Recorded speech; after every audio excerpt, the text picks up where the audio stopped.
What is happening, folks? Geez, I'm a little bit, every time before the stream, I gotta admit, I'm kind of like, oh, I'm zoning in and out. I'm kind of sleepy. When I hear that music and I hear the intro and I know it's game time, I get pumped, no matter if there's caffeine in my blood or not, no matter which way, with or without it. Feeling good. Today, 100% uptime. This is the weekend stream. This is number 2. I talked about it last week where basically, I don't know why I'm doing weekend streams. I keep asking myself that. Why are you doing weekend streams? You're already doing enough streams. Why are you getting tired? But I think it's a good time. Sometimes we find an hour or so that other people aren't streaming. And we get to have a surprise guest, which it gets the people going. They get the people going too. And yeah, we basically talk about, we do an AMA style, and we have some topics too. This one's actually more prepared than usual. Usually I just have a couple things and the rest of it's AMA, but our surprise guest, he's a galaxy brain, got a big brain going on. So we got some big brain stuff to talk about. And also another guest maybe join us later too, towards the end. Today, we got like an hour and 24 minutes before WAATSA NFTs go bye-bye. You don't see them, bye-bye. Don't see them no more until you buy them or something. But you can't mint them anymore, so there's that. Happy 1,000 days of HEX. I think it's also, day number 1,000. Saw Brand do a stream earlier on that. And it's a special day, isn't it? It's like, the more I talk about it, the more I just see how cool a day it is. So what's up, Jerry? Jerry threw an amazing HEX meetup yesterday. If you haven't seen the video, Jerry, you're a mod. You can share the Instagram video. If you want to see me dancing, it's on there. And then apparently there's maybe part 2 coming. It may have me chugging a Red Bull. I don't know. I'll keep it a surprise. Very surprised. I'm good at keeping surprises, aren't I? Especially today's guest. What's up, everybody? BitConnect. Never gets old. Saying BitConnect. Never gets old. What's up, PulseChain CFO? Footsteps. Murder that like button today. Murder it, because I think you're going to get your money's worth. I charge $0. No monetization, so you're definitely getting your money's worth anyways. But today, you may get more than you bargained for. Hendrick, yeah, I mean, Hex will pump eventually, won't it? That's how it works. We can, sooner the better, but no hurry for me. Footsteps, what's up, man? Maybe. Godfather J6, how's it going, man? Alan's here every day. Alan, selfishly, I want you to keep it that way, but you really don't have to. We all put it together. That's true. I brought the Red Bull, so I did my part. Had to check it out. What's up, Sarah? Yeah, let's if you want to see me dancing, if you want to see lots of people dancing, not just me, but check out that video. It's a good one on Jerry's Instagram, and smash all of his Instagram buttons as well. What's up, Jaden? I've been saying Jaden a lot lately too. Appreciate you, man. Thanks for showing up. Jack Handy. Appreciate seeing you as well, Jack. Jack's another one I've been seeing a lot here. What's up? Talk about your fun trivia. I did do trivia. Yeah, I did do trivia. And it went well. Bran and Robert, I don't know his name online. Funny enough, it's usually the other way around. That we had 2 tie for first, and we had a tiebreaker. We had a bonus question, and they both got it right. And then we had to like think up on the spot another bonus question, and they both got it right. And then we thought of another bonus question, and they both got it wrong, which doesn't help, right? And then we had another bonus question, and Brand ended up winning. So Valley Brand won the trivia yesterday. It's like 15, 16 questions of Richard Hart, HEX trivia. I think people learned some stuff too. Speaking of trivia, though, it sounds like their surprise guest, may be giving away a WAATSA NFT. Just saying free NFT giveaway just makes me cringe a little bit when I say that. But this is a legit one. So I'm okay with this one. So that may be happening. It may be. I'll let my surprise guest talk about that in a second. Warden, what's up? Everyone, share the link everywhere you can. Anyone you know and their mother who loves Icosahedron or WAATSA NFTs for the next hour and 20 minutes, share it and like it and Twitter it and Telegram it, all the stuff, because I don't want to give it away. It's going to be a good show. without further ado, welcome to, oh my gosh, surprise guest. Who is it? What's up? What's up? What's up, How Gifford goes Ware? it? Should I call you Gifford or Gifford Ware? Whatever's easier. Gifford Ware, I whatever. like GIF because it makes me think of GIF. Exactly. The animated picture. There you go. Speaking of that, yeah, everyone's so surprised. If you've been on Twitter for the last hour, you're even more surprised. Mm-hmm. Hendrik, I knew it. Yep, that's true, man. You called it. Speaking of that, before we get into it, you think of Step Brothers, the whole Gifford Ware conundrum. Can you just a brief introduction? People don't know you, just a couple minutes. How'd you get into crypto? How'd you come up with your name? How'd you get into RH? Just real quick, just so people get some context of where you come from. All right, TLDR. Heard about Bitcoin in 2013. Got into it a few years later. Then discovered ETH. Got into that. Discovered Richard Hart while he was still a Bitcoin maxi. Got into Hit the jackpot, HEX. my friend. Hit the jackpot. I did. I did not get into HEX as soon as I should have. I did not get into HEX till about day 330. So HEX can have multiple jackpots, so that's okay. Yep. More jackpots. Yep. Coming. So, but yeah, been into HEX and basically only HEX since then. Beyond that, I've just been a guy in the background, just following all the content, all the streamers, that sort of a thing. And then when Hedron came out, I was in the Telegram for Hedron. I was helping people out. I was learning. And then when Icosa came out, it seemed like there was a big gap and a lot of people with a lot of questions. So I kind of just stepped up, kind of like that next man up mentality, and was like, yep, I can step in. I can answer some questions. And then that's basically it. The rest is history. Gift came in, knocking down some doors and closets, and the rest is history. I like it. Well, yeah, I think the first time I met you was on Sloth stream the other day, actually. I've seen you around, but I never had been on stream with you until the other day. And I thought, this guy's not crazy. Let me invite him to one of my streams someday. And I think that's how that happened. I think I was like, I think I reached out to you and asked, okay. Everything's a blur these days, man. I was like, I was talking at the picnic, the volleyball, the HEX meetup yesterday, and somebody asked me how many days a week I stream. And I'm like, I don't even know how many. I think 2 or 3. And that's a lot. And I'm like, well, have you met Jim Rat Crypto? Have you met some of the other ones that stream every single day?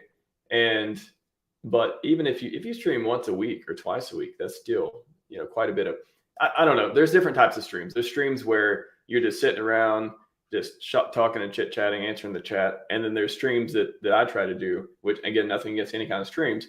The ones I try to do are more like, hey, I want to get substance. I want to get like information out there. I want to have clips because people watch clips more than they watch interviews, and people get information from both of them. But if I'm able to disseminate information the best way possible, that's what I try to get through on interviews. So if you do that, it's much easier. It takes more time and prep, but if you have topics beforehand, if you like do some research beforehand, if you prep a little bit for interviews, you can create better content. In my opinion, that's what I found that works. So slight tangent on streaming, but yeah. And another I want to cover right before we get into Icosa, a couple of things I want to cover. If people have been watching a while, they know I'm into like health, wealth, wisdom, all this stuff. Something I thought of the other day, I thought was interesting. I just wanted to bring up, which is I think I'm trying to think who says it. Somebody in the knowledge factory of Twitter space and books and stuff.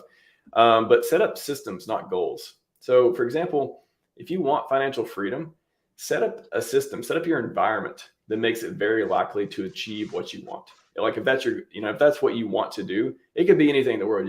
I want to be a professional sports player. I want to be super knowledgeable at Icosahedron, whatever. I want to be whatever it is. It's so easy for everyone to go, it's logical. I'm gonna have a goal. I'm gonna put steps how to get there. Problem is you run into roadblocks. You run into a lack of motivation. You run into lack of funds. You into all these things that can take away and sort of slow you down. And then if you just get in a bad spot, maybe you just quit. So I think in order to mitigate a lot of those problems, in order to avoid giving up and all this stuff, I found it more useful to think about, okay, I'm going to set up my environment where I will be sensitive to these kind of good opportunities. I'll know enough to see what is good and bad, in a percentage basis, and I'll make my own luck. I'll set up a system that will enable me to be successful and work towards what I want, which is financial freedom, for example. So, and that's how you, to me, that's how you get there. It's not goal, how do I get there? That's very logical, and that's very like traditional way of doing it.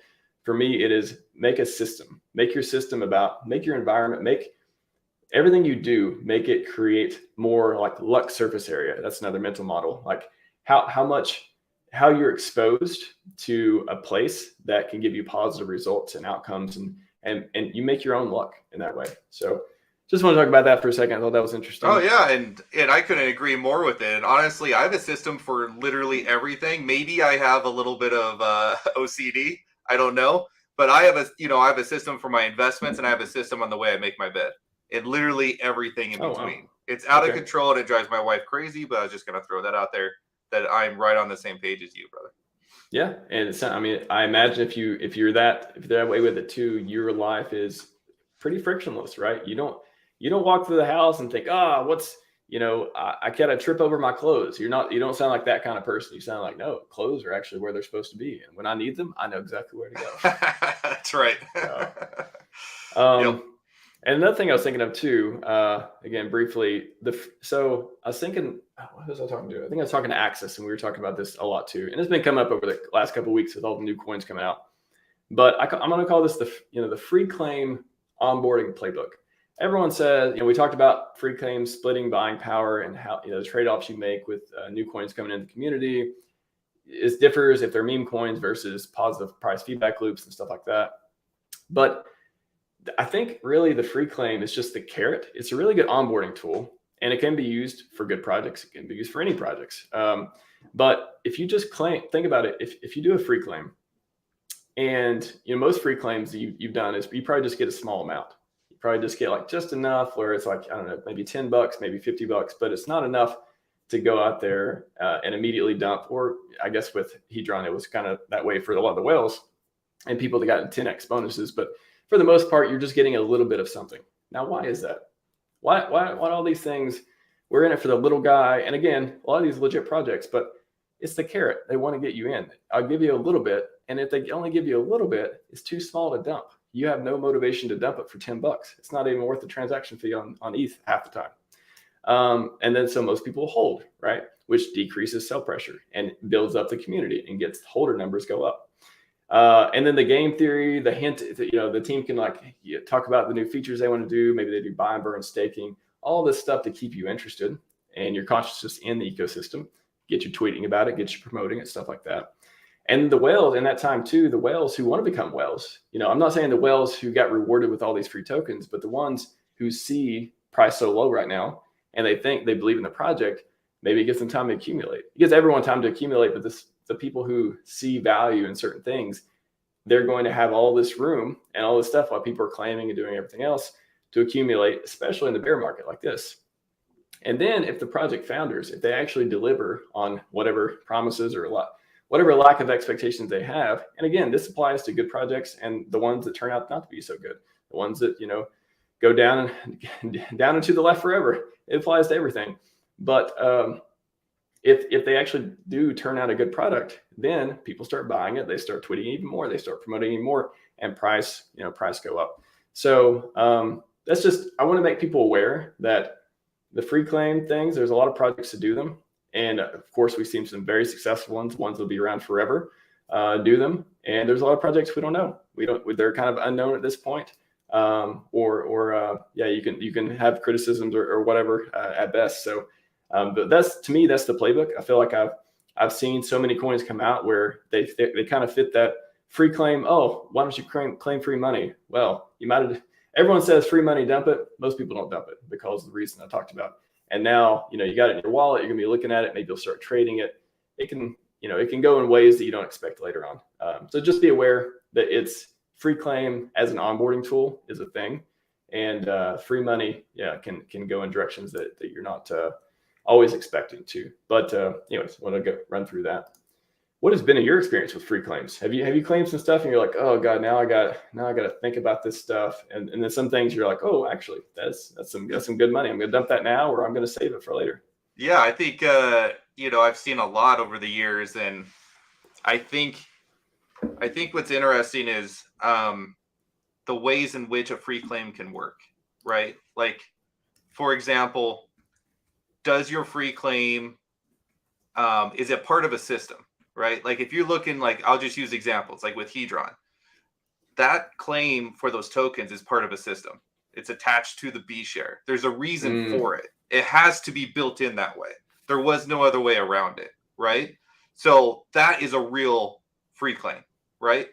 That's a good point. A claim where it's just like, oh, you throw your wallet address in and then you can claim some tokens. That's where it gets a little sketchy for me. Like, for example, there was the gas token. Some of you guys might remember this a little while back. It started getting tweeted around that if you could claim a certain amount of gas if you were using Ethereum, essentially. And and everyone at first was on board, and then the next thing you know, it's starting to request to withdraw all the ETH from your wallet. So that was transaction number 2. So I went in and I accepted my gas, and then transaction number 2, I'm like, wait a minute, what? Clear out my ETH, like spend all ETH? Like no. So I that declined doesn't sound that. like a good Sunday. Yeah. I still got the gas tokens, right? And thankfully, I was not one of the guys who, or one of the people who got their ETH trade. But it's just one of those things you got to keep an eye out for.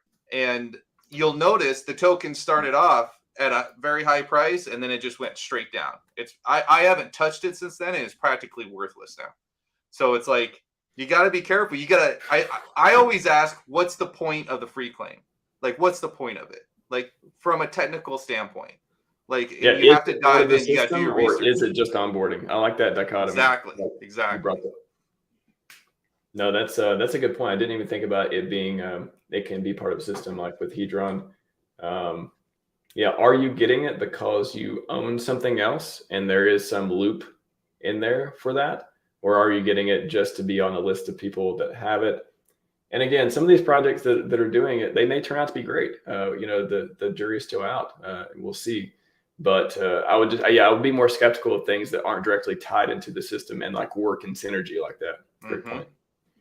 Yep, that's comes from my system side, right? Like, everything's got to be a system. Is it part of a system, or is it just kind of an afterthought onboarding tool, right? I like it. Well, cool, man. I know not a lot of people came here to hear us talk about systems, but they did come here to hear us talk about. See, we give you the carrot, and now you're here, and now we give you the bigger carrot, I guess, in that analogy. What do you? I know you had a couple things you want to talk. Do you want to talk about? I don't know. What do you want to talk about first? We got a few topics. Oh, let's see. We'll kind of pause every once in a while to take questions as well. But yeah, what do you want to start with? Okay, so we have gotten lots of engagement. So I want to thank everybody who liked my tweet, who retweeted it, who liked Max's and retweeted his. Everybody who was here. So I'm going to do a little bit of a presentation, a little bit of a PowerPoint on some blockchain analysis on Icosahedron. And at the end of that, I will ask a question, and whoever answers it correctly first in the chat, I will have you DM me on Twitter, any wallet address you want, and I will send over a WAATSA to you. What's up? You get free stuff today, everyone. There you go. And hopefully it's the first one ever to be sent out. And maybe it's around the lock time, but we'll play it by ear. So let's talk about anything you want to talk about first, and then we'll kind of follow the caboose that way. Okay.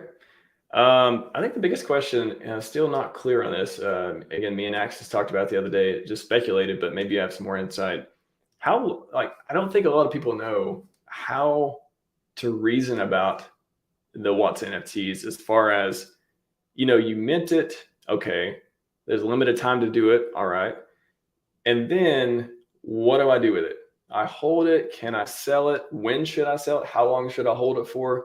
So based on the data you've seen and just, what you can reason about at this point too, I mean, how do you need to hang on to it 6 months before it even accrues the value you put into it?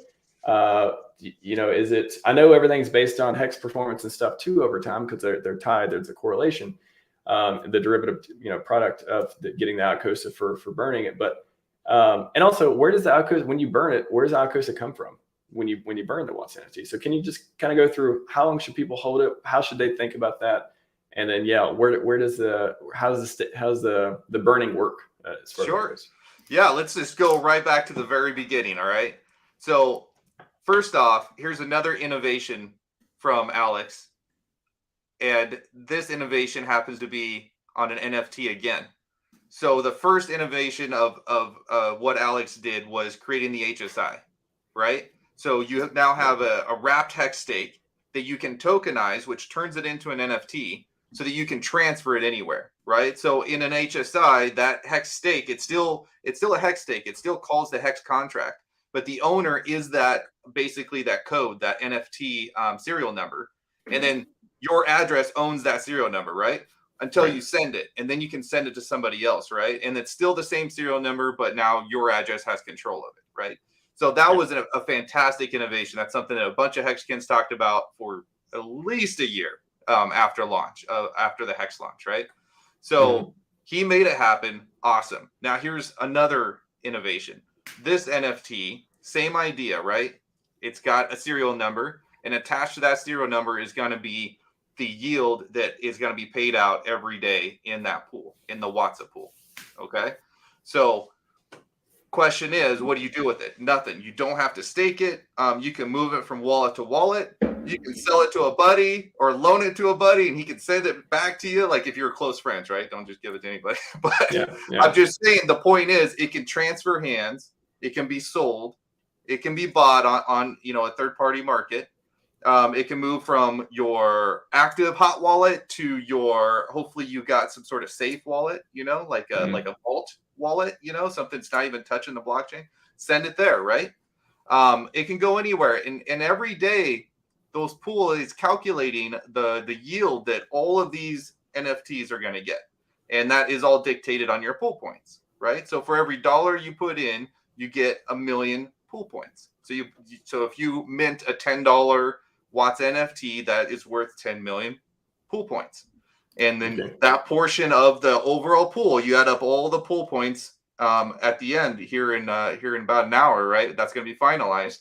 You add up all those pool points, then your portion is how many pool points you have in comparison to the entire pool.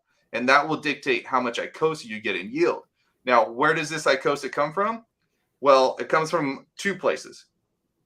First of all, Icosa started at 0, right? There was no tokens. So all tokens are coming into existence via inflation. So how is the inflation calculated? Well, the inflation is calculated by 2 ways, right? Yesterday's total Hedron burnt divided by the T-share is going to be distributed to all 3 pools equally. Okay? Okay. The other way, another way that you'll see the yield come from is called the bootstrap mechanism. Now the bootstrap mechanism it's accounting for all the Hedron that was burnt, and we're going to get into that in my PowerPoint. Yep. All the Hedron that was burnt prior to the Icosa launch day, it's taking all that and it's spreading that out over the next 360 days from the launch date, so that there's guaranteed yield of Icosa in all 3 pools for the next 360 days. So it's a way to kind of bootstrap the system, get it going, making sure people get yield on day 1. Without having to rely on how much Hedron was burned.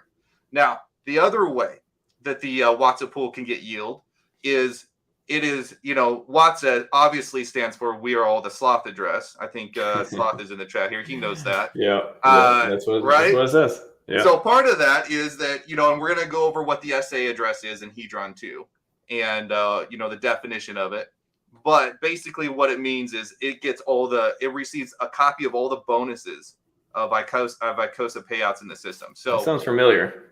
Yeah, doesn't it? So the first copy it gets is like when you sell a Quattrocinco HSI or one that has an amplifier on it, and you get bonus Icosa. That bonus Icosa is copied, and that's going to go to the We Are the Sloth address pool, right? So that's one copy. I think that's and then the other copy is.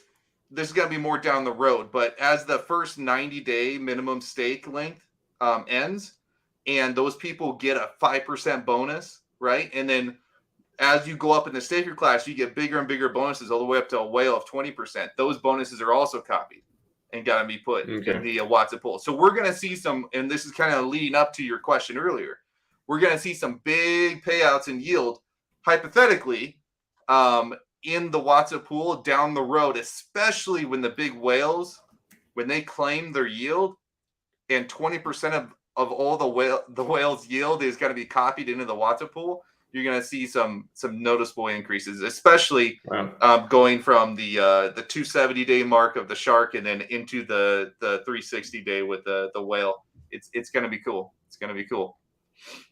Yeah. So okay, great. WAATSA 101. So how long? Is there any way to measure how long you should hold on to it to at least get your principal back in that way, and then beyond? Yeah. What can you tell us about that? So there's not really going to be any way to measure it.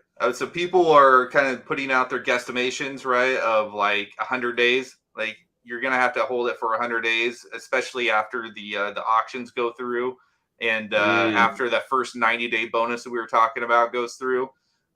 You're going to see more of the yield down the road. Up front, you're not going to see a lot, which is good. It's kind of like a game mechanic of it, right? Because as people get frustrated, maybe they get frustrated because they wanted yield, a ton of yield in a couple days. Maybe they burn those. Maybe they just burn them. And then everybody who's ready to set, hey, I'm not even going to really look at my yield and really care much until the day 100 mark.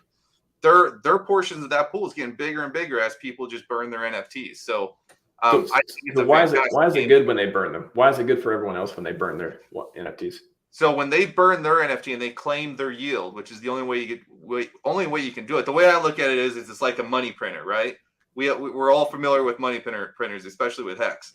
So like you've got a money printer, which is your WAATSA, and it's printing out your yield every day. But you cannot touch that yield until you burn your money printer. So you get rid of your money printer. Okay, now you get your yield, but now you're out. And what happens is everyone's portion, everyone's share of the pool that they currently have will get bigger because you're able to flex a little bit more, right? You got a little more elbow room in that pool because people are leaving. They're leaving the party and, you're just hanging out and you're getting more and more elbow room, which is basically going to equal more and more yield you're going to get more and more yield that is generated every day. Okay, so they burn the NFT, they get the yield of whatever it is. Then everyone else in the pool, their percentage, meat in the pool goes up, which means they can earn more Icosa whenever they burn theirs in the future. Right. So they'll see it accumulating in their wallet on app.icosa.pro. Gotcha. Yep. Okay. And so maybe 100 days, maybe 180 days, whatever it is to get before, some big events are coming up like the HSI auctions. What is that, November or something like that? Yeah, it's going to be like around the 14th. Yeah, like 80 days or something from now, I guess. Yeah. So that's a big event, which so that's going to bring some yield too. But explain why that's a big event. Ooh, so this is a big one. So on day 90 from the Icosa launch, that's when that's 90 days after we saw the big flood of HSIs hitting the Icosa contract. So people selling their HSIs in order to get Icosa, get the first Icosa on the market, and to stake it or do whatever they want with it, right? Well, what happens is as you sell those HSIs, you sell them to the contract, and the contract automatically borrows upon those.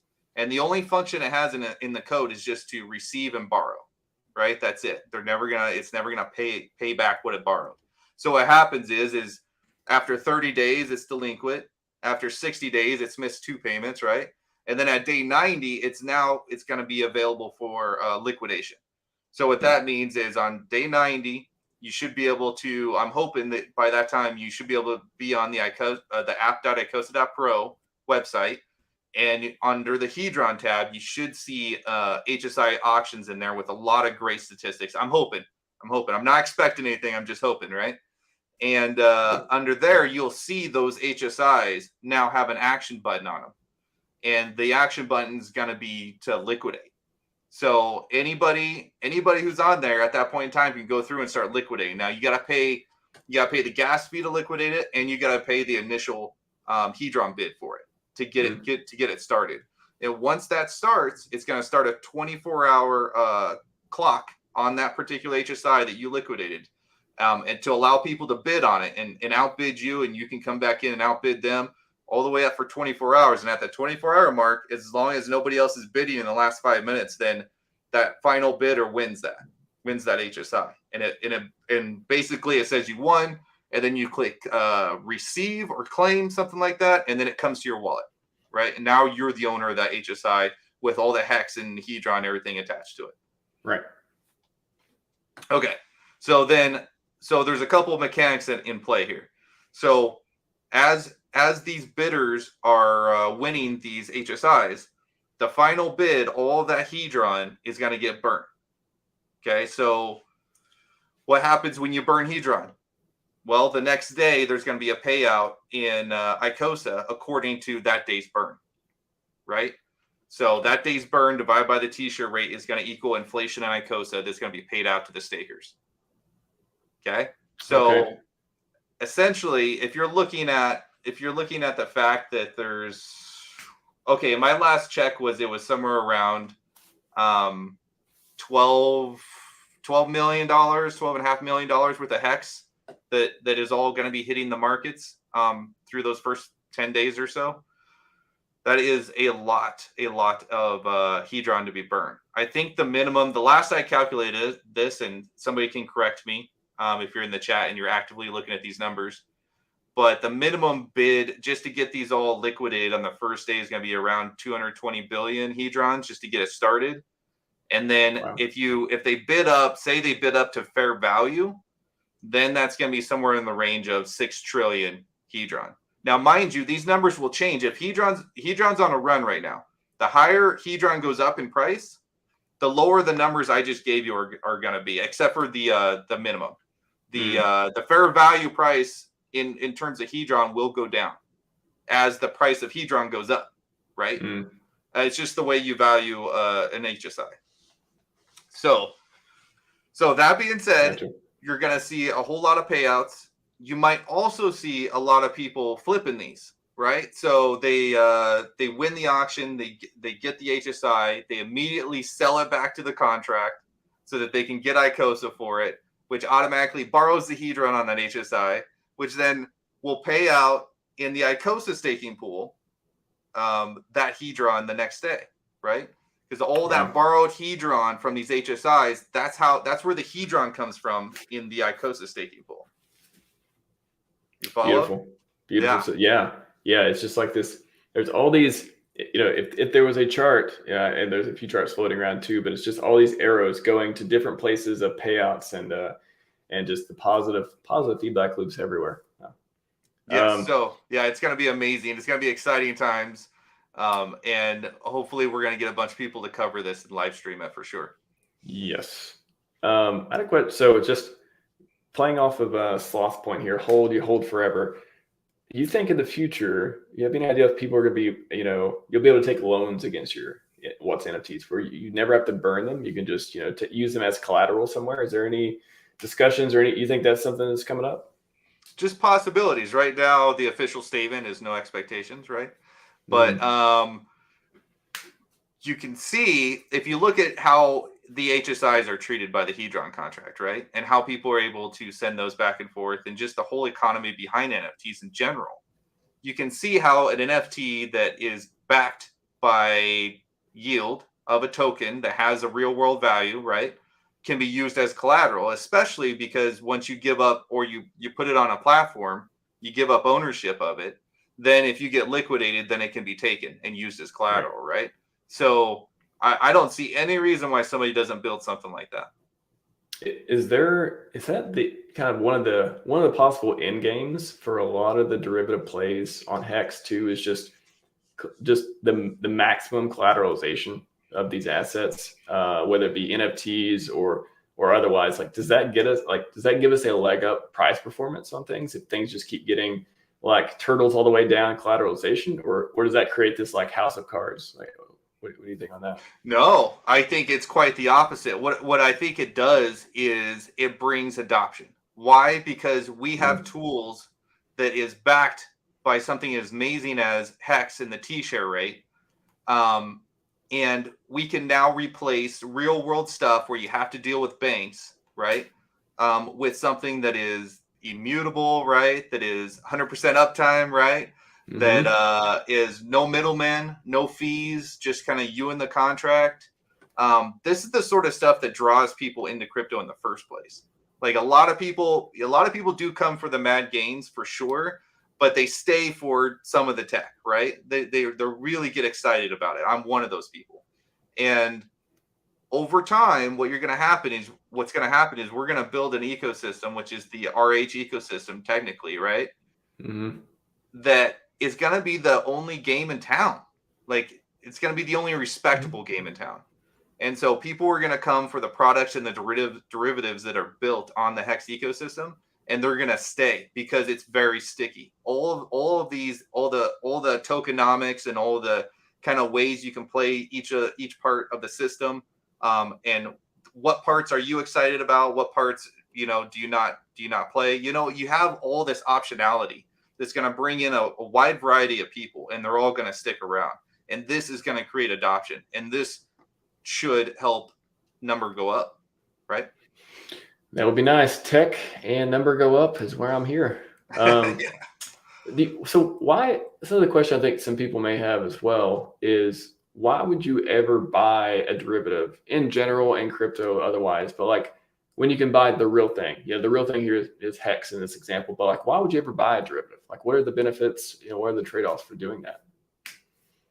It depends. I think we're kind of using the word derivative a little loosely. I come from kind of a more legacy financial background, and good. I want to talk to you. I don't. The legacy market, it really drained my soul for many years of my life. So it's really hard to talk about. But it led you here. That's what it sure did. It sure did. But in general, let's just say that these quote unquote derivatives, why would you buy a derivative over the real thing? It's basically going to be, let's just talk about Icosa in general, because Icosa is very interesting. If you've got a, let's call it a mechanic of HEX that's called the T-share, that is as amazing as it is, right? If you're able to link a derivative to that, then you're going places, right? I don't want to talk too much about it because I got another stream plan coming up hopefully soon, and Sloth is going to be talking in a little bit about this, so I'm not gonna walk all over a bunch of their topics, but let's just say that the only price chart, this is something I tweet, the only price chart that looks better than the HEX price chart, and just look at just the bull run if you want, is the T-share price chart. I mean, in the time that HEX did a 10,000x, the T-share price chart almost topped out at 15,000x. Okay? Wow. So sometimes the derivative is the mechanic that drives the original token, is what I'm trying to say. Okay. So would that mean the people who are interested in the original token, it's in their best interest to do derivative plays? Like I guess, and if yes, then the other question would be, okay, how about people who come in for the derivatives? They don't even know about HEX or anything like that. How do they, like, why are they sold on Icosa? Why are they sold on Hedron? Why are they sold on Maxi? All these things.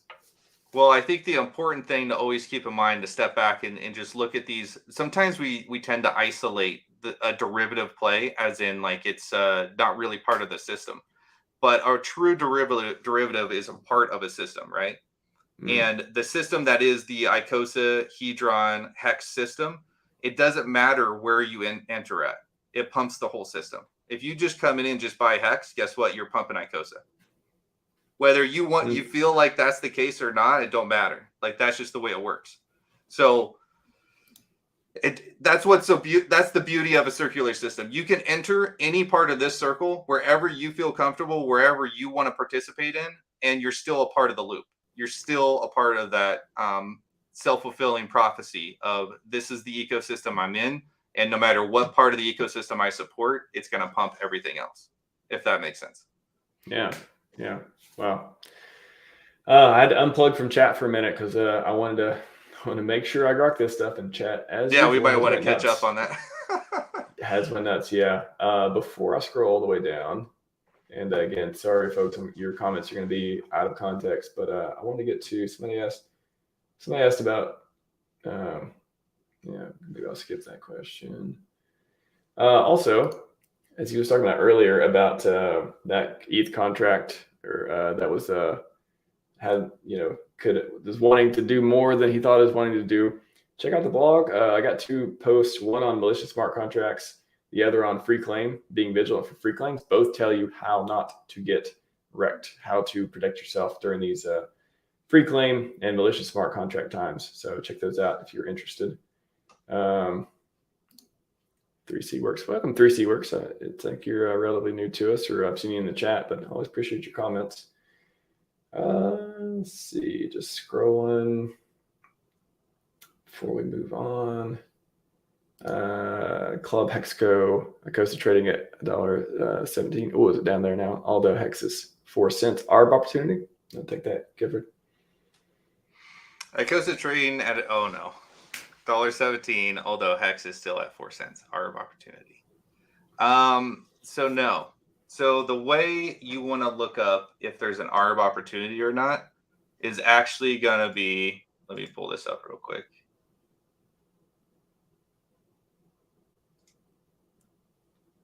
So what you're really looking at is the price of an HSI, right? How you value an HSI. So the common thread is you got to assume that every HSI that's sold to the contract is a Quattrocinco with a 10% bonus on it. So at any time, you can just look at any HSI that follows that criteria, and you can come up with an actual value of the stake, which essentially is what the cost of each hex is inside that stake, right? And you take that and you divide that by how much mintable Icosa you can get from it. So my outdated numbers are showing like, that there will be an ARB price and then you just enter in what the Icosa price is and it'll tell you what the ARB difference is. But the long and the short of it, if you look at the Icosa hex price chart, you will see that it's following this ceiling, this ARB ceiling very closely. So a lot of people get a little concerned on, which way is the best deal. And I've kind of settled on this.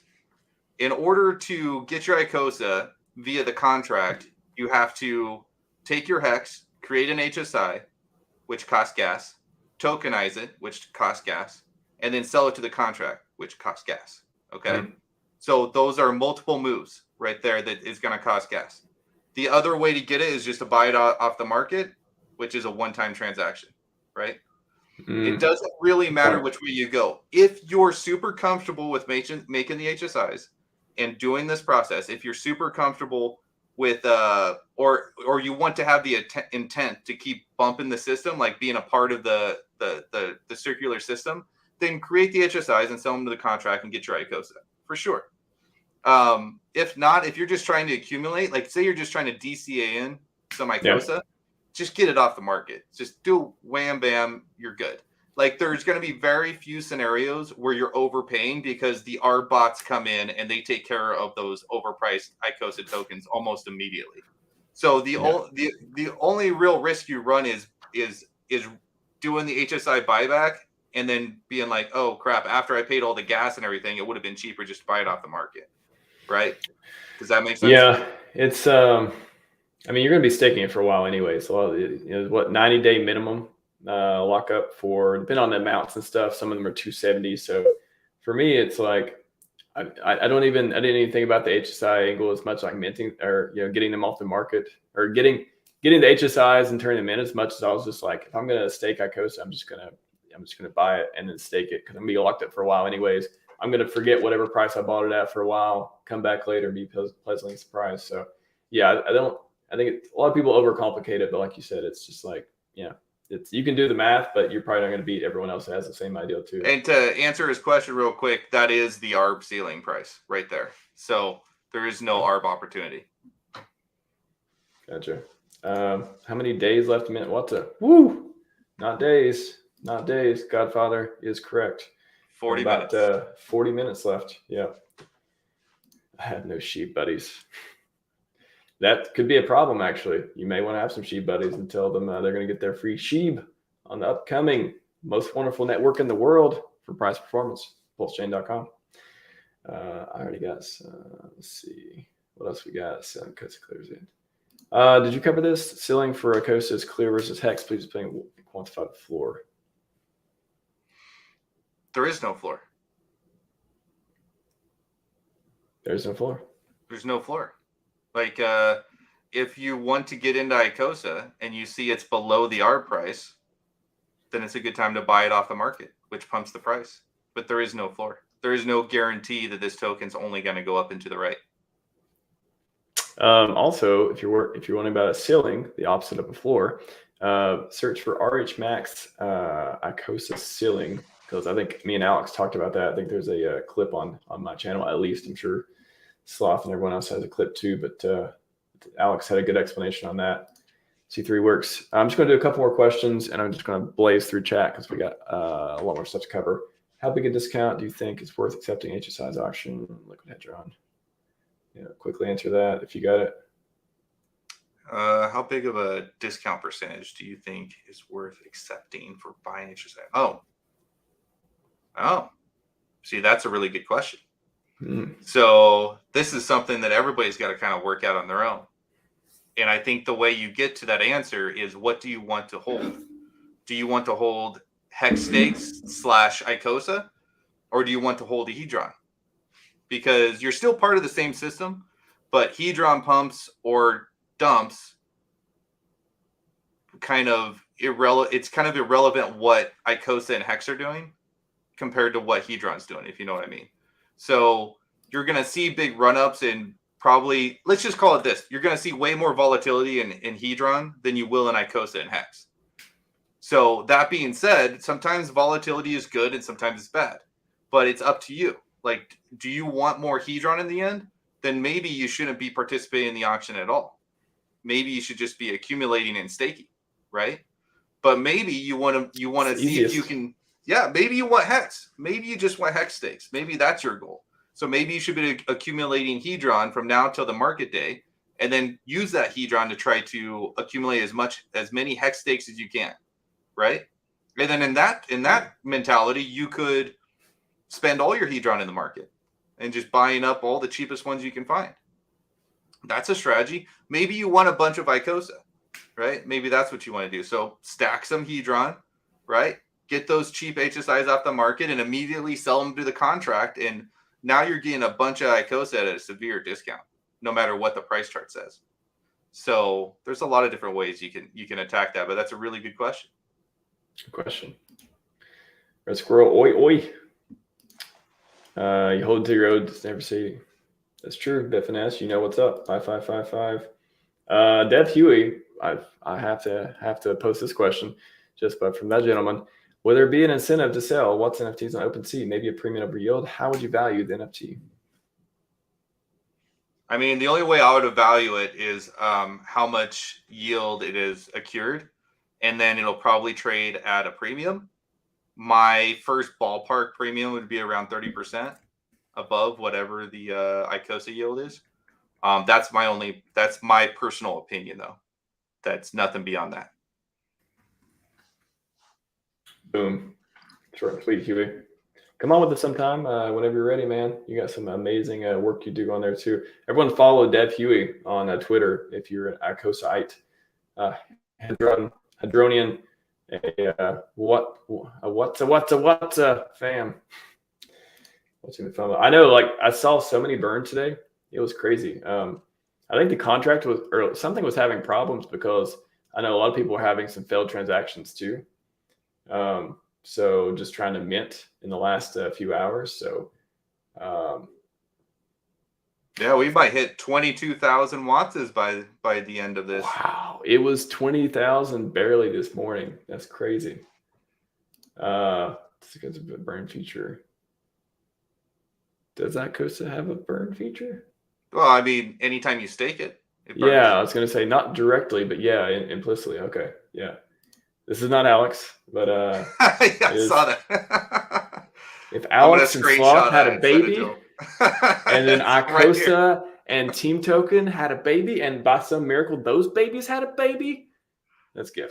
That's why I got the baby hair compared to Alex's man beard. He does have a manly beard. That's true. Oh, Nothing yeah. wrong with your beard. I like your beard too. But Alex is, you got more of the Seth Rogen beard, and he's got That's right. the I don't know. He's got the Gandalf beard. The Gandalf. Yeah. I like it. By the way, the baby joke, that's from Pineapple Express. Seth Rogen. Absolutely. Yeah. So Miracle, those had a baby. Great. It's my wife's favorite movie, so I've seen it a bunch of times. Dude, it's one of my favorite movies too. Your wife has good taste. Yes, she does. Movies. Approximately 4 minutes, 4 per minute being created. Wow. That's like, does everyone understand how crazy that is? Like, we're just in crypto. We're just this tiny fraction of people, and they're creating four NFTs per minute with a derivative play that's not even a monkey JPEG. It's amazing. Okay, chat. I'm sorry. I know there's some more questions, but we gotta move on. I'm gonna just scroll down. If you want a chance to get your question in again, just post it again, copy and paste, because I got so many comments here. For value. Okay, one more. Hedron fair value is 0.0006. What will Hex's price be if Hedron pulls up price on Hex? What do you think, Giff? Well, the Hedron fair value will fluctuate too, right? Based on the Hex price.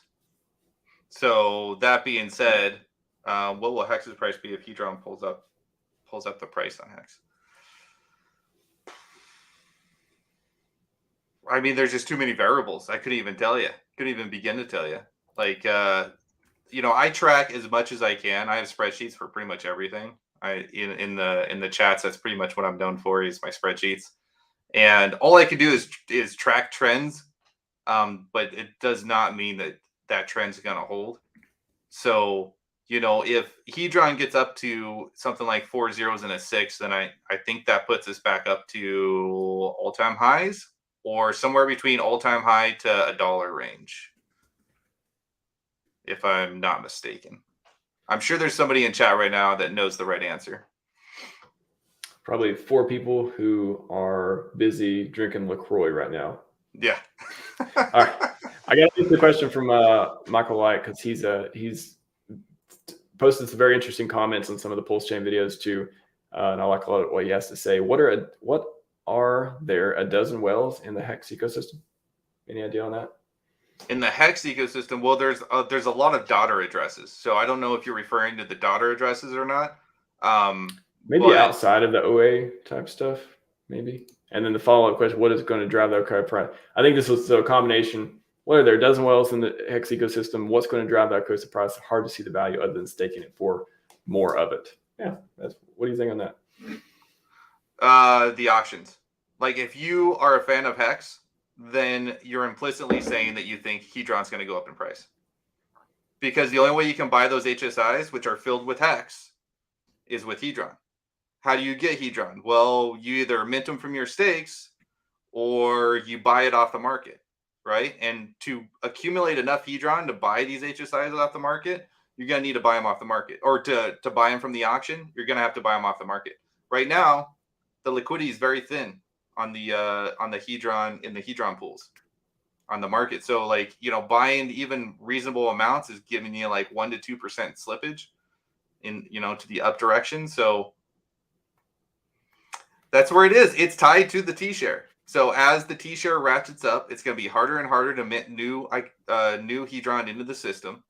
And as HSIs hit the market, all that Hedron's getting burnt, and it's going to be driving the price as we see supply shocks. So it's going to happen one way or the other.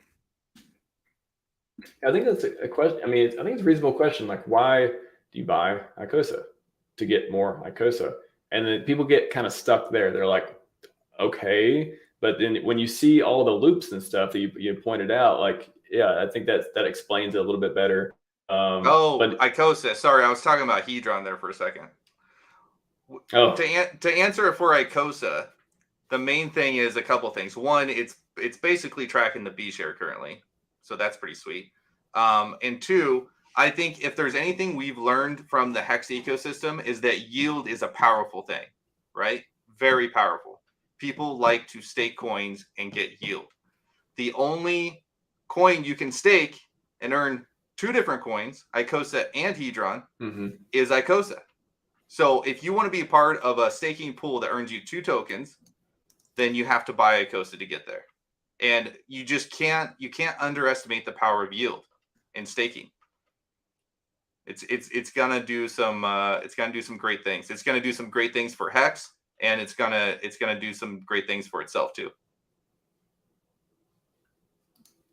One other question. I swear we're going on, but this one looked interesting. From Villain Away the King. 20 years old this week. Don't have $150 in crypto. I'm looking to have the family situation. Are Hedron, Icosa useful things for me? Seems like plenty of gas fees. What do you think, Giff? I mean, I'm all about the yield play.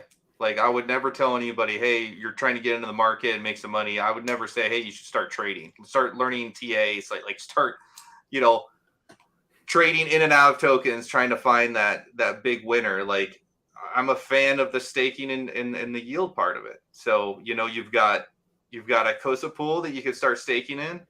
And down the road, when you pull your yield, you could then take that Hedron you just earned, and you can stake that in the Hedron pool, and then just continue to restake your Icosa pool. And knowing that it's all about time in the market, not timing the market, right? Just let it sit there, use it as your savings account, contribute to it when you can, and over time, it typically rewards people.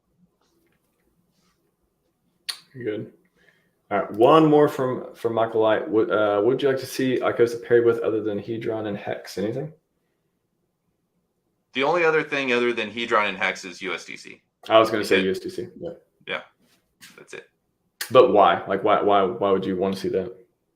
You got to have USDC as a trading pair to basically help out the arbitragers in a sense of it's like a healthy ecosystem. You need a healthy ecosystem, so you need the ability for people to go in and out of stables. So whether it's the arbitragers or it's just people buying and selling, you need to have a USDC pair. Gotcha. Okay, seriously, last one. Still don't understand what drives the price of Icosa. If people are selling HSI through Icosa contract and paid in Icosa and dumping in the market. Yeah, I don't know why you'd want to do that. Like, especially if you don't, like, you're losing money when you do that. Unless you actually have a bot, or you're 24/7 watching the market and you know how to calculate the arb price and you're ready to jump on every arb opportunity, you're just losing money. Like, you can't sell your HSI, get Icosa, and then sell it for a profit. Like, you would be losing money, and there is no incentive in doing that. The only incentive in Icosa essentially is to stake it, to earn rewards, to earn yield. And if you don't see any power in staking and earning yield, then I mean that's what HEX is built around. That's true. So were you going to talk about the SA and OA in your slides? Okay. There we go. You want to do it now? Let's do it live. We're doing it live. Nobody gets my boomer references. It's okay.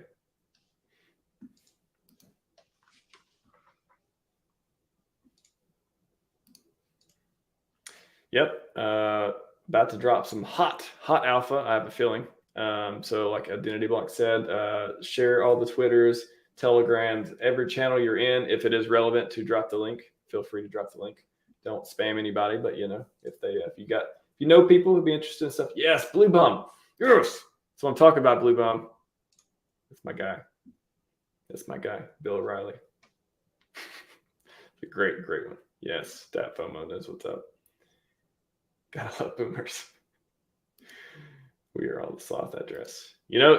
Giff keeps saying it. I was almost like, can you stop saying it so much? Because I actually think people are gonna think it's that. That's what it actually means. Which maybe it's okay. Blue Bum Bill O'Reilly. Nice. Bill O'Reilly. Rip off your mic and get pissed. I can't touch my mic because people will say that the mic sucks and start talking stuff about that. So every time somebody drops your mic is wrecked, I just want to, how many mics I went through, how much time and money, thousands of dollars I spent streaming, And I'm not going to go into it, but anyways, every time somebody has a comment that's just don't have any substance, like tell me, is it the gain? Is it the volume? Don't just say your mic sucks. Like that's not a helpful comment. But Ja was referencing the Bill O'Reilly thing, so that's nothing to do with it. But just made me think of that. Anyway, okay, looks like you're ready. It's just an animal. It's just an animal. That's true. Can't discriminate. All right. Well, I'm going to show you. I'm about to let Giff do his thing here. Boom. Take us through, man. All righty. I'm excited. I'm excited for this. There is some cool stuff I packed in here kind of last minute. I had a Red Bull. Good. I think you're all going to enjoy this one because I really enjoyed making it. All right. So I'm just going to do a quick little presentation. We could take it slow, though. And you know, Max, if you want to watch questions coming in, just stop me at any point in time, and then we can start addressing it. Also, keep in mind there may or may not be some sort of quiz at the end that may or may not earn you a certain WAATSA NFT. All right, here we go. Icosahedron blockchain analysis. Let's see what I got going on here.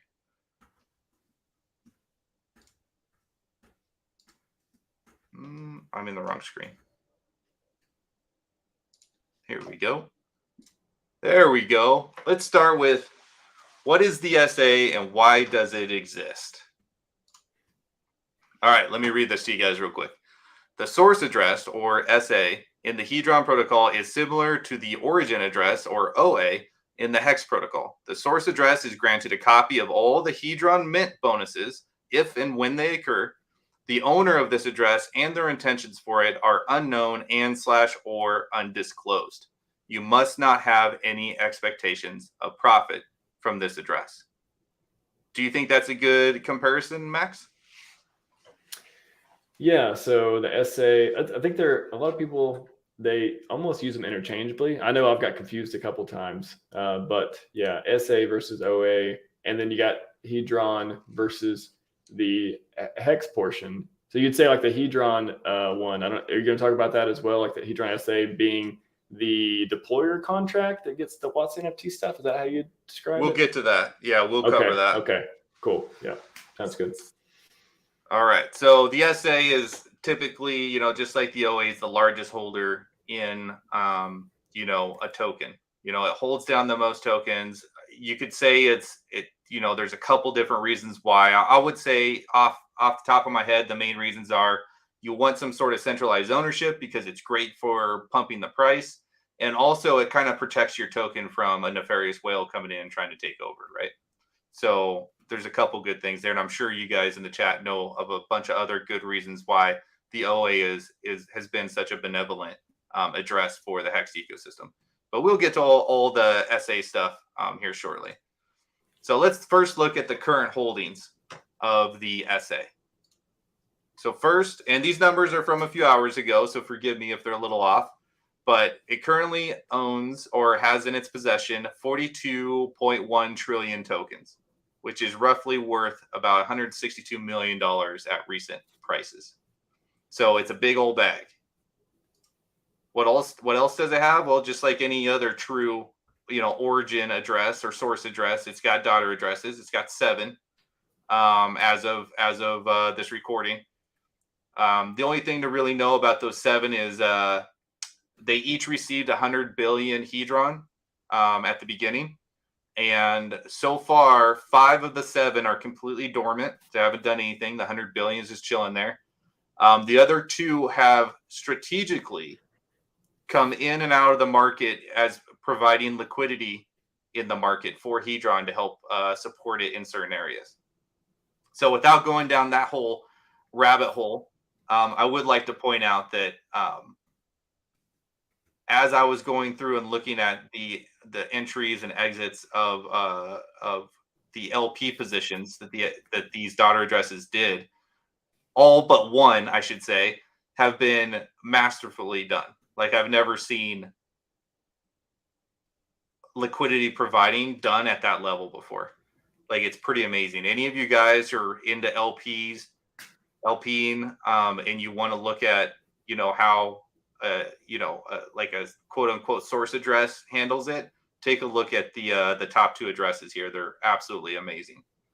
I got you still, Max. Any questions? No, all good. All good so far. All right.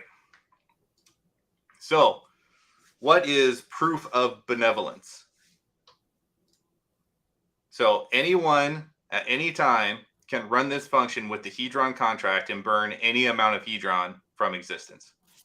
So, essentially, what I'm saying is this is coded into the Hedron contract, and it's literally coded as proof of benevolence, right? So it's a burn feature. So if you want to get tokens burnt out of existence, not just sitting in some dormant address, if you want to actually burn it out of existence, this is one method you would do that. Before people Google, can you just define benevolence? I don't think a lot of people even know what that means. I mean, it's kind of like not in this perspective, but just in general, it's kind of like doing favors, doing charity work, a lot of stuff that like a lot of churches and organizations do just to benefit the community is considered benevolence.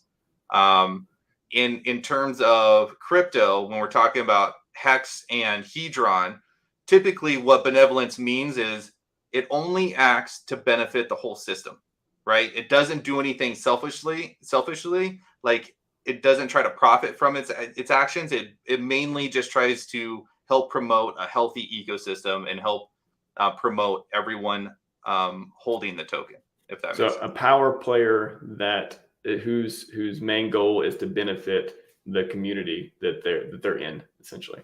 Absolutely. 100%. Okay. So doing this does a couple of things. So doing so would decrease supply at a moment's notice, as well as generate more Icosa yield for the 3 staking pools.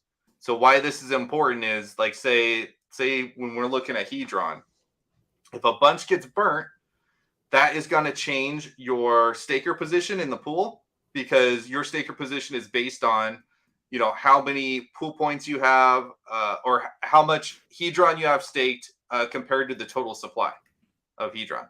So if some of that gets burnt, then that means your share goes up a little bit. But on top of that, all burnt Hedron divided by the T-share rate will be distributed to the Icosa staking pools, right? So anytime you see the SA doing any large burns, you should pay attention, because it means that you're probably going to see a boost in yield the next day in your staking pools. Okay. All right, so let's look at some historical actions on what we've seen this SA do so far. So let's go back to March 3rd of 2022. This would be a week after the launch of Hedron, because we launched February 25th or 26th. So not far along after launch, we saw a burn of 991 billion Hedron tokens, which is nice. And at that point in time, you're really just thinking, it's just burning tokens and making our tokens, rarer. It's just kind of helping the ecosystem. It's bringing down the total supply. That's what we thought back then. Maybe what's happening today is connected. We'll see. And then we saw the next day, we saw another burn. 1.3 trillion tokens was burnt the next day. And then March 26th, we saw a burn of 77 billion. And then on the same day, we saw a burn of 87,000, which is very interesting. And then if we speed up all the way up till August 8th, which would have been just a few days before the launch of Icosa, we saw a trillion tokens burnt there too. Wow. So if you're looking at this and you see that there's some weird burn amounts, like that last burn of 1 trillion, that makes sense, right? It's just like a 1 trillion burn amount. The other amounts are weird, especially the 87,000 Hedron. Because what is 87,000 Hedron worth? Like 27 cents? Yeah, not much. So what's up with that? That's weird. What's up with that? What's up with that? I would say that's weird, right? I would say that's a little mysterious. So I like where this is going. Yeah, So let's look at this mysterious burn amounts. So first, let's look at this one. This was the 77 billion that was burnt. And looking at this, you'll notice all the little decimal points after this. It almost looked like it was like manually typed in. So I'm wondering if there's a code in that. What would you do, Max, if you saw this and you were wondering if there's a code in that? Is there anything that comes to mind? Looking at the number itself, I mean, there's different numbering systems. What's one of the first things I would look at, but also, is it a specific number that fits? I mean, not like a password or key, but does it? I mean, the first thing I look at when I think of it is, or think of when I look at it is, oh, that's just the leftover amount from some trade that you fat fingered that you thought you were going to get a round number to. But I know it's deeper than that. I'll let you get into it. Have you ever heard of the American Standard Code for Information Exchange? Oh, ASCII. Exactly. So What if we just do a decimal to ASCII conversion? I didn't want to go with the easy play, but I was like, I didn't think that was actually something, but okay. You converted to ASCII, okay. And this is what you get. MV USD C2 hex.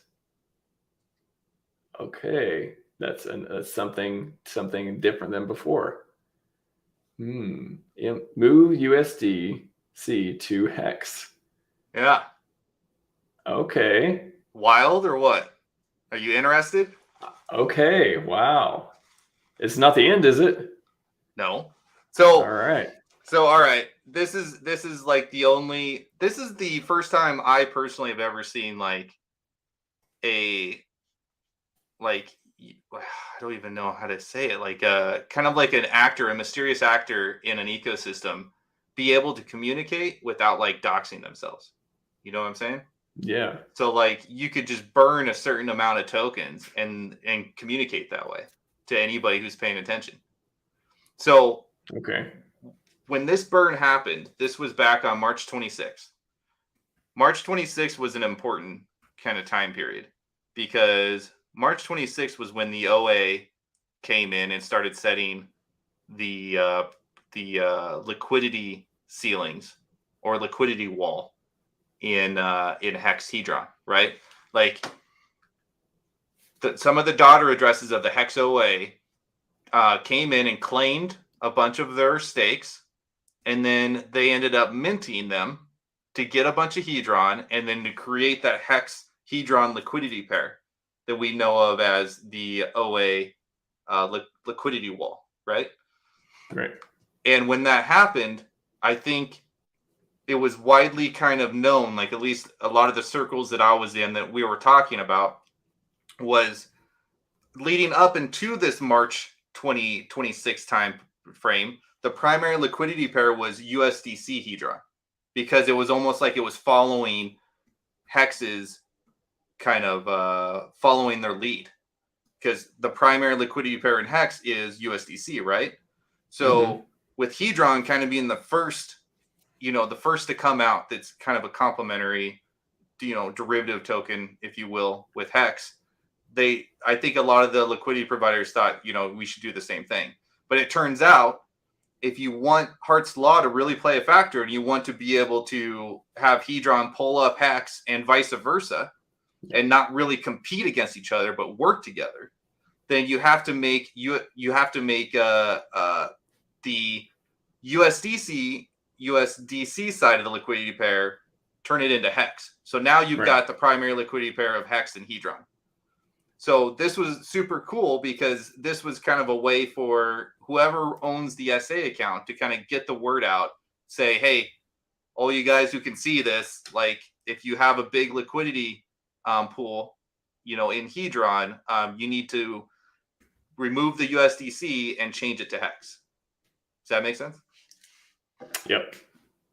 Wow. So this is a sign of what something to come. Are or you something that has psyched? happened.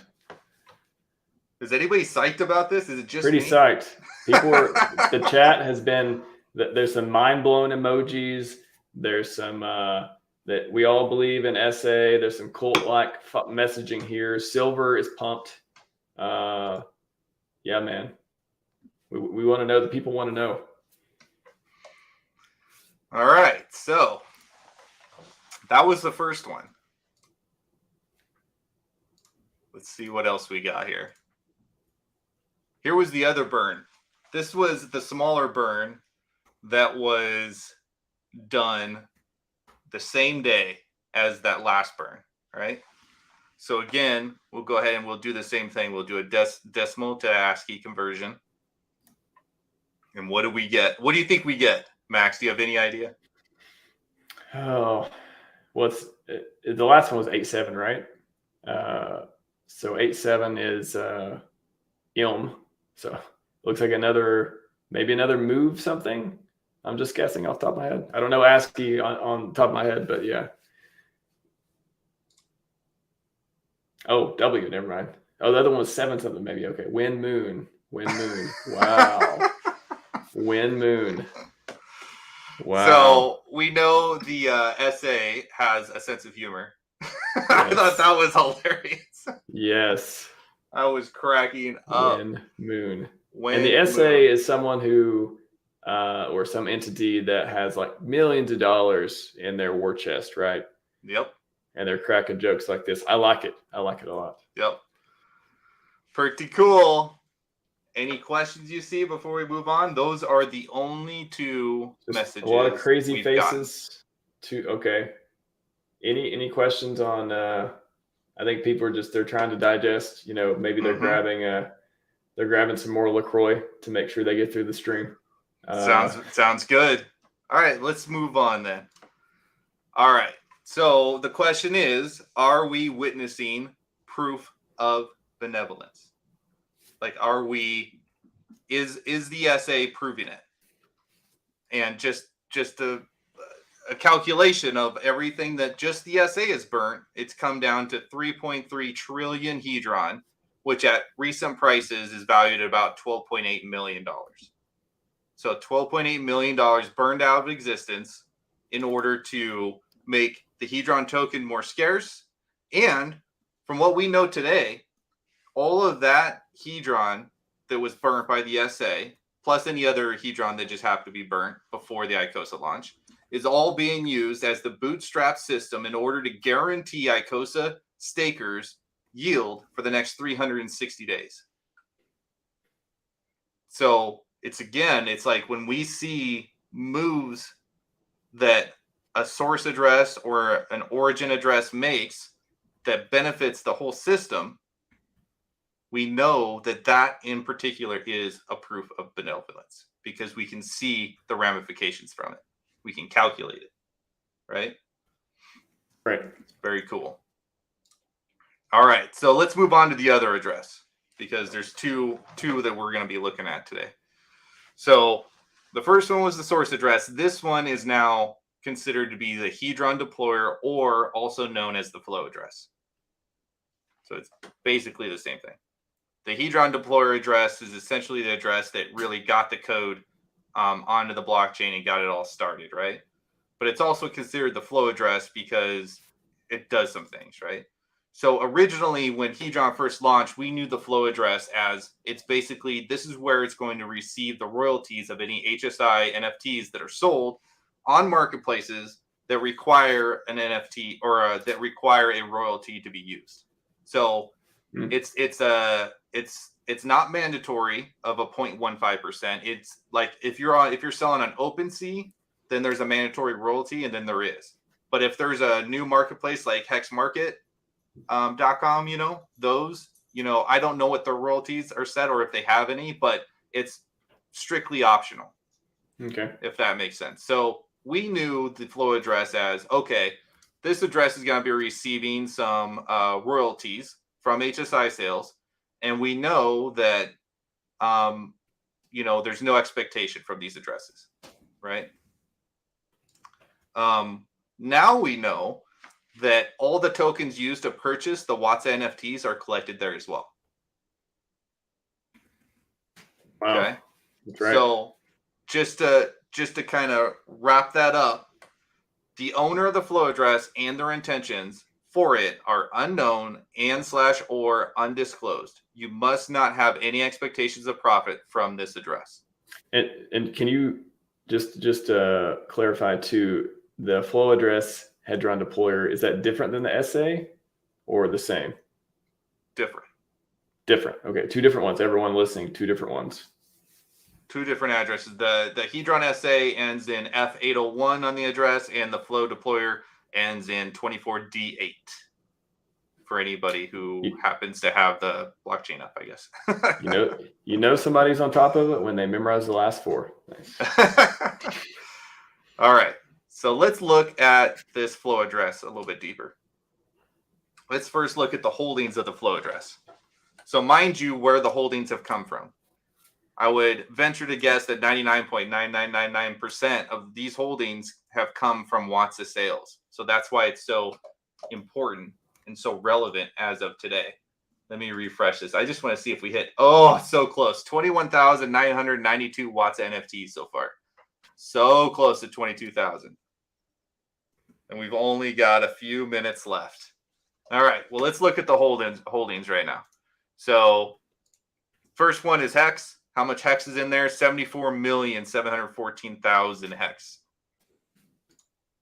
How much Hedron? 1.9 trillion Hedron. Maxi, 26.9 million Maxi, which I might add is the largest whale address in Maxi currently, I believe. 549 ETH, 16.49 wrapped ETH, 2.9 million USDC, 999,000 DAI, which I might add, if this confuses people, so the top 6 coins, not including DAI, were all available to be used to purchase your WAATSA NFTs. The DAI, what's going on with the DAI is we saw the whoever controls the flow address, we saw them swap out USDC for DAI. I would assume that all they're trying to do is kind of mitigate the risk with stables, right? We know what's going on with USDC right now in terms of tornado cash. So maybe it's just kind of de-risking away from just having one type of a stable in there. But we don't know, right? We don't have any expectations. We don't really know. Right. And total, we're looking at $17 million roughly. 17 mil. And just repeat, this is the biggest Maxi well. Is that correct? Correct. Biggest Maxi well is a benevolent address. That is music to my ears, or any Maxi holder for that matter. And I'm sure all you guys were watching Dipcatcher today, like I was, and he kind of had mentioned that it'd be pretty amazing to see this address kind of get claim or swap for the team token. That might be something crazy that could happen. But we don't have any expectations, and there's all there is possibilities, and we really just have to wait and see. We can recognize trends, which is the trend is benevolent, but we can't really dictate what's going to happen in the future because there is no expectations, right? Is there anything you can see from the holdings that would make sense for this entity to do something with team or the perpetuals? Is there anything that would be beneficial? So if they're benevolent, if they're benevolent for Hedron, Icosa, that ecosystem, is there any feedback loop that would make sense for them to make a move with that Maxi or otherwise to get, mint team with Maxi, right? Can you see anything like that? Yeah, I think so. Let's see what my next slide says. All right. I've never seen these slides before, everyone. We're going through this. Yeah. All right. Are we witnessing proof of benevolence with the flow address? Well, there's only really been one major action that the flow address has done, and it burnt 1 million Maxi tokens out of existence. So roughly $70,000 at recent prices. So 1 million out of the 26 million it holds now, or I guess it would be 27 million. Yeah, it was almost. They had almost 28 million, and they burnt 1 million. I'm curious, why would they burn? Why would they hold that much and burn 1 million? I'm curious. So I would rather, like, I will try to tell you why, but Dipcatcher is the go-to guy for this. Like, him and Gold Key, like, they understand their system way better than I do. But I would. Sorry to interrupt, but it is 5 o'clock. Everyone, there it is. It's done. It's done. NFT 5 o'clock Pacific, 8 o'clock Eastern, whatever that is. I guess it's midnight UTC or just struck 11:59, whatever. I passed that. Happy WAATSA beginning. This is just the beginning. Happy WAATSA day. There you go. And guess what? We hit 22,060 WAATSA NFTs. Heck yeah, man. That is awesome. 22K. Okay. Awesome, yes, awesome. Back to Maxine. So let's just say that part of the incentive structure of team has to do with burning of Maxi tokens. That's all I'm going to say. And maybe it burnt these tokens to juice up the team token in terms of maybe it's looking at entering the team token as well. But these are just thoughts and theories. We don't know for sure exactly how things are going to play out, right? We just got to wait and see. But I will definitely keep people updated. If anybody wants to stay updated on any of this stuff, just feel free to follow me. I'm on Twitter, I'm on Telegram, and I'm on Reddit. But how would you classify? Excellent job, by the way. Excellent job going through this stuff. Just a question on that too. Like, how would you classify the Hedron deployer address, the flow address? Is it? How does it rank? Where does it rank in the wells of Hedron?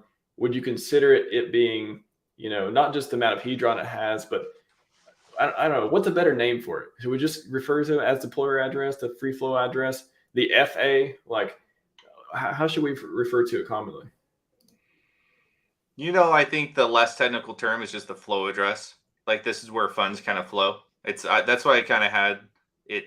I had like that cash register symbol there, is because it's like, we don't know what it's going to be used for, but I like how you kind of prefaced these accounts as like a war chest. Like, I can see that somewhere. I think either you or Sloth said that, by the way. I think that was a good way of to me too. Yeah, I think these addresses just want to be benevolent, and I think they can deploy their tokens in ways that could help out the entire ecosystem. And I don't think it'll hesitate to do so when it sees a good opportunity. So I think it's, I will always just refer to them as the SA and the flow, because that's just how it was introduced to me, and that just kind of stuck. But, if you go to the actual address, it shows it as the Hedron deployer. So it's like the address that actually started everything. So either one is acceptable. Nice. Excellent job. Again, people follow at Gifford Ware, Twitter, Telegram, Reddit, all the things. Beautiful, man. Beautiful presentation. Thank you. We've got someone else who wants to talk some cool stuff. What's up, Sloth? All right. What's up, guys? Hey, thanks for having me on, man. You're just in time. Gifford Ware just became king of Icosa, and you can be king of Hedron, whatever you want. But you can be actually. So who can be king of WAATSA? Is that just the WAATSA whale who has like 200 some NFTs that Dewey was talking about earlier? I think the Sloth should be the king of the We Are All the Sloth address. I think that makes the most sense. You keep saying it. People are going to stop forgetting what it actually means. That's Sloth address. It's a psyop, man. This is my first time debuting my new branding live on stream. We got a Sloth. Has went Hollywood. We get one of those hats, but where's my hat, man? Where's my hat? They'll come out later.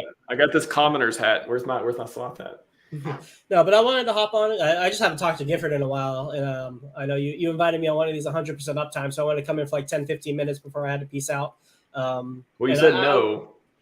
and then you said yes. Yeah. And then you missed the last one. So why are you here again? Why are you here again? Mhm. I'm just kidding. Because Max, you're my friend, man, and I want to support you. Appreciate in that. any way I can. Well, you get to take the first question though. Didn't you be like, should I call the Lambo dealership now or tomorrow? Day after tomorrow. Day after tomorrow. It's a good one. Yeah. There you go, ID. Sorry. What were you saying though? You said I was just saying. The chat we guys talk. I was just flipping through the slides really quickly because I caught the last one and I was like, oh man, Gifford has like a really cool slide deck. So it's like, it looks like you were talking about like proof of benevolence and stuff and going through all that. Dude. Man, I bet that was cool. You missed the bank. Secret codes. There were secret codes. There was a lot of flow, a lot of addresses. It's good stuff, man. Yeah, I'll watch it back. I'm looking forward to that because I know Gifford was telling me kind of in the background he's been working on some cool stuff, and so I'm excited to see. I'm glad you got to show it out, man. I didn't give out everything, so whenever he did hold some back stream, I want you to think about inviting me on at the end, and we can talk some other stuff. You know what I'm saying? I think you've been like the biggest like after slideshow guest so far, so I think we can make that happen. Sounds good to me. Heck yeah. Got a question from Ben Hex here. Will WAATSA NFTs have unique artwork? Either one of you want to take that? Go Sloth. Yeah, there were Jawa is like working on some stuff in the background and has been coordinating like some pretty cool stuff. So like I'm in there. I'm helping pump out whatever art that I can. It's I think I can.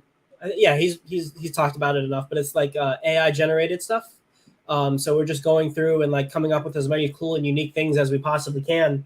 And then I don't know if each one's going to be unique or if like there'll be like a bunch of different ones and it's kind of dispersed. But art is being created, and yeah, it's just cool stuff. It's really cool stuff. Hoping to get a Sloth one in there. Sneak one of those in there. Oh, it'll happen. Sloth was FOMOing to the last minute. That's where you were. That's where you were. Yeah, just clicking an NFT. I don't care about proof of benevolence. I need my NFTs, man. Basically. Yeah, what's going on, man? Sloth, you've been busy, I heard, and you've been doing consulting and all that stuff. It sounds like you burning that brain even more. They're gonna rest some. It's the opposite of resting. I want to rest a little bit, but the community has been like super generous. I'm pretty much booked out. I did 3 consultations today. I think they went really well. I think the people got some decent value out of it, and it's just been a real pleasure and honor to work one-on-one with the community, get to know people on a more personal basis. People have got some really inspiring stories, people getting into HEX, like, day one, buying the lows, like it's all super impressive. And I'm honored that people respect my opinion enough to want to listen to me talk and help them out for an hour. So it's been awesome. Sure. It's true. Vince says, are Solana investors approved of being guests 100% of the time? I owe Solana at some point, so yeah, not particularly. I mean, of course, we want to loop in RH products or derivatives of such and interesting products in the community. But I mean, if they I don't know. I'd have to talk to them first to see what they want to talk about. But you never know. Maybe I'll surprise. Maybe I'll have a Cardano guy on here. That guy. I forget his name. You see how like narrow consciousness I am? I don't even remember Charles Hopkins. Like you would think being in crypto for 5 or 6 years, I would remember some of these names. I want to limit my consciousness. I don't want to look at outside projects. RHMax. Do you understand? Yes. Somebody said, not bullish, is really useless Sloth and Java J. Thanks. Oh, I got Java. Java. Has Java ever been on stream? I've never seen Java on stream before, has he? Nah, he likes to stay in the background. Same as like Nomad and Executioner. They're the and like Gifford was at one point, but I pulled him out of his cage. I'm out of his cage. All your fault. It's all your fault. Yeah. Now you gotta explain the joke, Vince. Explain the joke because it did go over my head as well. Solana investors. Oh my God, I got it now. 100% uptime because they don't have it. You didn't get that? No, I didn't get that. No. I thought that was. I was thinking a legitimate question. I was not. Man, Gifford just burned my brain. You have you been here in the last hour and a half? I'm tired. I'm tired. I'm actually not that tired. I'm gonna have a LaCroix before. I keep mentioning it. Sponsored by no. Actually, I did talk. I was at the HEX meetup yesterday. I drink the bubblies now. I'm moved from a in the bubbly crew. See, I don't like any of that crap stuff that doesn't taste like water and is carbonated. I don't like any of that stuff. But I was at the HEX meetup yesterday, and I talked to a gentleman who has had a lot fasting, and I was like, "What's your secret? What have you been doing?" Because I'm going to do some fasting before Vegas. I do. Oh man, I do 1 meal a day, a lot of days. Okay, nice. But his advice, I was like, how are you doing it? Like, he's like, I've been doing 48-hour fast. I'm like, what do you do? Like, what do you drink? Do you coffee or whatever? And he said, no, just LaCroix, just to simmer everything down. I'm like, I got to try that. I'd never wanted to drink anything like this, but I think I'll try it for fasting. So yeah, the bubbles help fill you up a decent amount, and I just get something in your stomach, something of like with some like texture outside of like water and coffee. And I just really like sparkling water. I like how it feels, like it burns, like going down your throat. I really like that. It can be a good burn. I like water that makes me feel pain. And every time when I used to travel, when the past 3 years hadn't happened, every time I go to someplace in Europe, I'll go. I don't speak the language because every country speaks different language, just about. But I go in there, I want to get just a bottle of water, and I'd always pick the wrong one. Some countries have like blue cap is the one I'm looking for, which is not carbonated. Some have red cap, all these different things. And I always buy the wrong one. And I have like this vendetta against carbonated water because of my screw ups traveling internationally. Stop making me thirsty. Somebody had a question. Oh yeah, bullish question. Question for panel. How can we verify total supply, not including burned? The DApp and token ID is different. Mine is higher than total supply listed on DApp. The DApp and token ID is different. I've been using just the DApp. I've just been going on to see the total supply on the DApp, and then I'm just adding what I see on Etherscan, which is the liquid supply, and that's like all the coins that like exist, both staked and not staked. But I'm not sure what. I've never checked the token ID personally. Well, wait, the token ID like on Etherscan, like when you go to like so the token ID is the coins that are liquid that exist in people's wallets or like in a liquidity pool. And that's the number that what your minimum stake length is calculated by. The total supply in the pool, when you go to the DApp, that's the total number of coins that are staked. So those are burned. They don't exist. They don't calculate to your minimum stake length. But technically, there are coins that exist kind of like HEX stake coins exist. So that's the difference for the discrepancy there. Yeah, and that number is important because you got to have a record of how many tokens were burned, so that it knows how much yield to pay you every day, right? Because your total of burned tokens compared to the total amount of burned tokens, that correlation there dictates what percentage of the yield you get. Whereas the actual real tokens that Sloth was saying, that more dictates your minimum stake length and any bonus that you may or may not get at the end. Nice. What Patrice, another regular. San Pellegrino for the win. Yes. That's good too. That's good too. Thank you, Class. Appreciate it. There's been some gems. Remember when I was like, there's gonna be some gems today, and I didn't know. I knew some of what we were talking about. I had no idea that slide deck was gonna have codes and stuff in it. That's pretty sick. I Justin, when that happened when the SA like the OA were like communicating. I was like, this is wild. What's happening right now? It's pretty crazy. Justin, have any WAATSA NFTs been burned already? Who's on that? Who's got the WAATSA whale bot? Who's doing that? I think what's that guy? What's his name? Dev Huey? Yeah, he's been. Yeah, Dev Huey. I have no idea who he is, but he has a great. I think he uses Python. Yeah, Python data science guy. He has some great WAATSA metrics on his Twitter. I'd go check that out. Here, I'll throw it in the. He probably creates, he probably uses the numbers library and stuff in Python to create some of those charts. That makes sense. Matplotlib, baby. There you go, Matplotlib. Yeah. I've used Python once or twice. I've used Python once or twice. I was gonna say, I've used NumPy. I've used Pandas. I've NumPy. You can work with Alex from Hedron. He uses NumPy. The right RBox. That's during an interview. I was writing code to help with like rat behavior boxes. So like a rat was in a behavior box, and like there was like touch screens that they had to touch, and so I like wrote some code to like take the data, like click a button so it ended the thing, and then like it took the data and then like put it into a graph. That was some of the code that I've written. Nothing complicated, but that was like my first array into like coding a little bit. we've canceled everyone working with rats these days. Science is not science, so I think you need to stop doing that before you get very canceled. Okay. It's okay. I'm not working with rats anymore. I'm just working with cells now, so we're cool. The only rat in my life is Jim Rat Crypto. John, we're the worst at hitting the like buttons, though. You heard it from the man. You heard it from the man. If you have not liked, if you have not subscribed, if you have not followed Mr. Gifford Ware nor this gentleman on the bottom, you should do both those things. Who has not followed Sloth yet? Everybody's following Sloth. Exactly.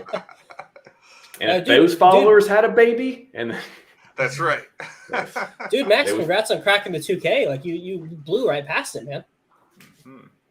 You were like I gave like a tweet to like bump you up over 2K like a couple of days ago, and now you're over 2100, man. Nice, you like nice spoke job. it as the word of God, and it just happened. Yeah, that's true. It was around the same time. That's true. Yeah.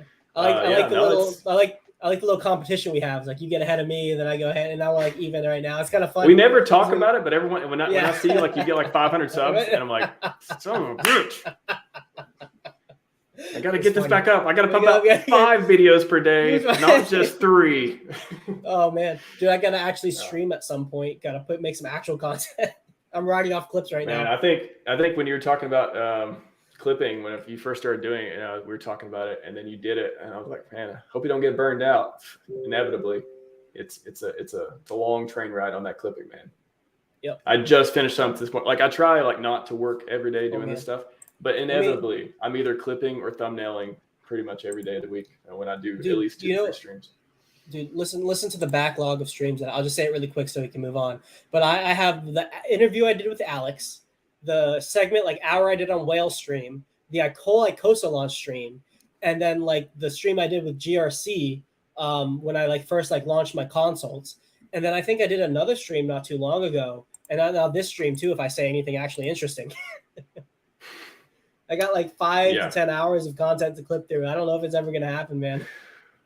Yeah, it's like I said, I think subconsciously we're looking at subs and likes and stuff, but I don't know. I told Gifford at the beginning when we were talking about Gifford, we were talking about systems, not goals, and all that stuff.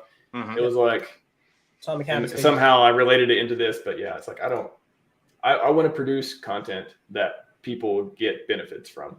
The subs will come, whatever. I don't monetize. Everyone knows that. It's like I'm here to produce value. I don't think I produced value for the last 5 years of passively being an RH follower, and now I'm trying to catch back up. And if I get rewarded, that's cool. You just accrued value being a HEX OG, man. It's a very unique situation because not a lot of people have been following Richard so long and been like in the community, but not public in the community. So it's like I'm new to producing content, but I'm definitely not new to the community. It's like one of those like interesting situations. Yeah. 28 WAATSAs have been burned. Very cool. Very cool. Mm-hmm. 28 less JPEGs. Keep burning them. Nice. Jawa, you're nailing it tonight, man. Killing it. My comic extra 3 likes. I think, hey, Jawa, they're all going to be one-of-ones, right? Can you answer that for me? Yes. Yeah, this is reverse AMA. We ask chat questions. That's what happens when I come on your stream. Yes. Keep on burning. When JPEG Munchie picture reveal. Oh God. When? Oh yeah, NFT giveaway. We should do that. That's I think it's the last. Let's do it. Yeah. All right. Let's do it. Let's do it. Everyone, right now. Pay attention. The last 20, 30 people that left in the last few minutes, that was the wrong move. That was the wrong move. And you'll know that later on. I'm sorry for that, but there's about to be an NFT giveaway. And we say that in the least scammy way possible. This is a legit NFT with true DeFi system. All right. Here's the question. Here's the quiz. From the 2 secret messages that we got from the SA, I want you to spell it correctly. Either one, spell it correctly and put it in the chat right now.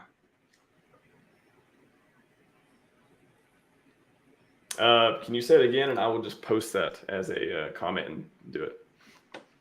So, the first person. There we go. Wait, let's see. Hex crystal meth. Oh, I think Patrice got both in one. Somebody delete that? All right. So it Comments looks get like does it look the same from your end Oh. too? Is it hex crystal meth? That's what it looks I like think on we mine. lost That's some what it looks like on mine. comments, so somebody Patrice wrote both of them in one go, but I don't see it anymore. Weird. I see it. Yeah. You see it. Why don't I see it? It's weird. Wind Moon and spelled correctly. So Okay. Mr. I lost some Mrs. comments. Yeah, I lost some comments. I'll let you two figure it out. Well, where was it again? Comments are moving so fast on me. Hex Crystal Meth, DM me on Twitter ASAP. And DM me a wallet address, any wallet address. And from my community giveaway address, I will send you a WAATSA NFT. So DM me at GiffordWare on Twitter. Yay! It's going to be the first one ever given away. Woo! There's a lot of NFT firsts today. ever given away Uh-huh. by GiffordWare on the RHMax channel with Sloth. Sloth's here too, so he gives us legitimacy. Him just being. I don't know. I'm not the Icosa King, man. Apparently, maybe I'll apply for the Queen position. I don't know. Queen's a good job. Yeah, Queen's a good job. Game of Thrones. Queens are well respected, and even in medieval times. Yeah. Well, while we're talking about giveaways, giving what's NFTs, I minted about 6 of them today, specifically for future giveaways on my channel. So you guys watch out for that. All right. Yeah, I will say this. What was I going to say? I will say this. I'm not going to do any giveaways until PulseChain launches. I'm going to let these things accrue some value first, and then we'll start having some fun, some giveaways. I'm thinking at least the one like a gaming tournament would be fun, like a crypto gaming tournament. That'd be pretty fun. One more question from Dev Huey. What's up, Huey? Are there any hidden messages from the HEX OA, maybe on the stake amount? You guys know of any of that? No, I'm not aware. But I think somebody should go look. Yeah. Somebody should go look. Dev Huey, if you want to. All right, and then if I don't hear from the Hex Crystal Meth, then Judy 213 is number 2 and Benny is number 3. So maybe all 3 of you guys just slide into my DMs and saying that you were number 2 or number 3, just so I have a backup in case I don't hear from Crystal Meth. It's a good idea. All right, Max, thanks for letting me pop on for a couple of minutes. I really appreciate it, man. I'm gonna do the outro anyways. Yeah, perfect. We're wrapped up. I'm dead tired. Gifford, Giff. Amazing to see you, man. I appreciate you coming on. Sloth, appreciate you showing up at the very end just to wrap things up and show your hat and sell some merch. Dude, I'm not selling it. I bought it from somebody else, man. I'm kidding. Everyone, like, subscribe to everyone on this panel if you prefer. You got all of our information. Let me unhide this comment so you can see it a little more clear to those who care to share. Follow me at RHMaximus, just the way it sounds.